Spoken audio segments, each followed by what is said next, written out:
Hello and welcome to my suggestion video that I'm posting to Death Battle Screwattack.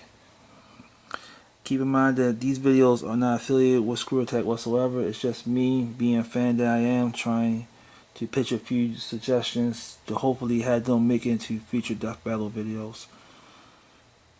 So now let's begin. First suggestion on this video: Peter Griffin versus Homer Simpson.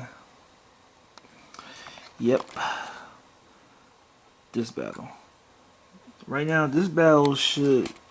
Now, we already seen them in the crossover episode in The Simpsons. Or was it Family Guy? I think it was Family Guy. It was Family Guy, yeah. They were hilarious together. They were funny, but I want to see them fight to the death. I want to see them fight in the way how Peter Griffin fought that damn chicken. He fought that chicken to the death. Now, Screwattack can make this a death battle and make sure that Homer is not as weak as that damn chicken. I don't really think Screwattack actually pulled this death battle off anyway, in my opinion, because they had to be as ridiculous as the Family Guy cartoon was. But truth be told, I would love to see these two fight to the death.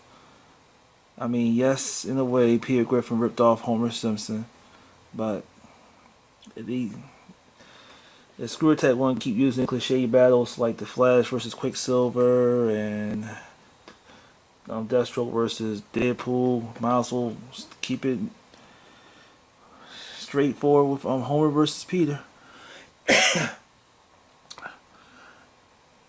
Now on to the next one. Next suggestion for Death Battle: Midnighter versus Moon Knight. Once again, this is another character rip-off story. Midnighter is from the Wildstorm DC universe. Moon Knight is from the Marvel universe. Midnighter is a gay version. It's technically a gay version of Batman. He is the husband of Apollo, another character I suggested a fight suggestion to. I guess by logic, Midnighter would be the woman in that relationship, given that Apollo is pretty much a gay Superman. So Midnight would be more like his Lois Lane. Anyway, let's see. Midnighter is just like Batman in a way, such as being a good tactician, an excellent martial artist, and all around, I think, Frank Castle-ish or something. I don't know. Now we get into Moon Knight. Moon Knight is pretty much like the Sentry, like a Batman version of the Sentry. Bipolar, multiple personality disorder, the whole 9 yards of being crazy.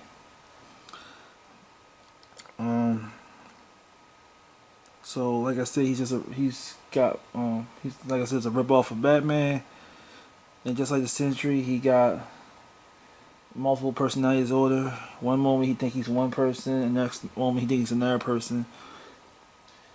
Like he got a few alter egos in him.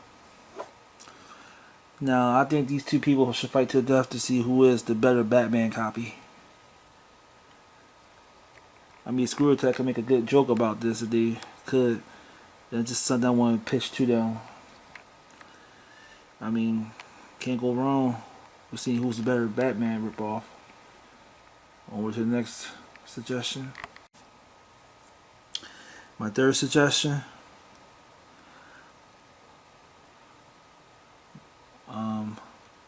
Monkey D. Luffy from the One Piece series versus Plastic Man from the DC universe. I chose these two to fight because everybody seemed to want Reed Richards fight Luffy, but Reed Richards, no. See, Reed Richards didn't study his stretchy powers too good. He was so focused on his brain, his intellect, and focused on science. He never really focused on his own powers. If anything, his powers is more like a weapon than something useful. At least Luffy tried to master, or pretty much did master his own stretchy abilities to a point of doing the unimaginable. And the only other stretchy person I can think of that's doing the same thing with his stretching powers is Plastic Man. Because right now, Reed Richards and Elongated Man are the only two people that does not they have stretch powers, but is not using this to its full potential. They just say we got it. Let's focus on my other ability, which is for Reed Richards is being a great scientist, inventor. For the Elongated Man, great detective. But Plastic Man, he's the only one I know in DC or any universal stretch abilities that's used it to its potential. Now, what I should do is that I should use Miss Marvel, but again, I think Plastic Man is stronger than Miss Marvel. I'm talking about the Camilla Khan version, so that's why I chose Luffy versus Plastic Man. And plus, Plastic Man is one of the one of the OG superheroes, so it'll make much better sense. Now, if Screwattack want to use this death battle like they did the Superman versus Goku one, this will work out in a great deal because stretch person versus stretch person, it just makes sense. Another East versus West battle. Come on, death battle. I know you want to relive or recapture that Superman versus Goku death battle. Personally, I think you could do it here with Luffy versus Plastic Man. Just a little food for thought. Sit back, think about it. I promise you it will work. Because there are a lot of Luffy fans. And the Luffy fans just go side with him over Plastic Man. So just sit back and think about it. You know I'm right. Now onward to the next suggestion. Now we have right here is another East versus West fight suggestion. Now people might think this fight is mismatched, but to me, after reading this person's credentials, it's not. Kenshiro from Physical North Star versus the Mandarin from the Marvel Universe. Now I know people might think this match is a little bit on one-sided because Kenshiro, he can kill you just by touching you. But understand that what he has is a fighting style that made him superhuman, almost godlike at times. But don't sleep on the Mandarin. The Mandarin, and let's ignore the Mandarin that you see in that dumbass Iron Man movie in Iron Man 3. The real Mandarin, the true Mandarin in the comic books is the shit. Let's see, he's how can I start? Okay, let me break it down. He is as smart as Tony Stark when it comes to inventing and engineering. He is a martial artist like Captain America. And he's a great tactician also like Captain America. So again, the Mandarin is a bad motherfucker. Now, the Mandarin has the 10 rings of power. How he got that, he found an alien spaceship that he reverse engineered it, took the parts out, and turned it into the 10 rings of power. That's something that Tony Stark would probably do, or actually would have done. That's why I said people need to stop sleeping on the Mandarin. He's also an excellent martial artist, fighting master in the art of Kung Fu, so he can actually go hand in hand against Kenshiro as far as martial art versus martial art. And again, with the 10 rings of power, each of them has a unique ability that can help him in his favor against Kenshiro. Yes, Kenshiro can actually touch him in a certain part and blow him to pieces, but he had to catch him first. He had to be able to touch him first. And with the Mandarin rings of power, it's going to be one impossible feat to do. This is why I say these two should be able to fight, and it will actually work out. If Screwattack, when the analysis explained the Mandarin in a lot more detail than I have, it'll make people say, Kenshiro may have a fight on his hands.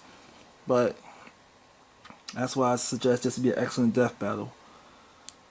Because it's typically skill versus strength, skill, and intelligence. I mean, it can work out. It can work out.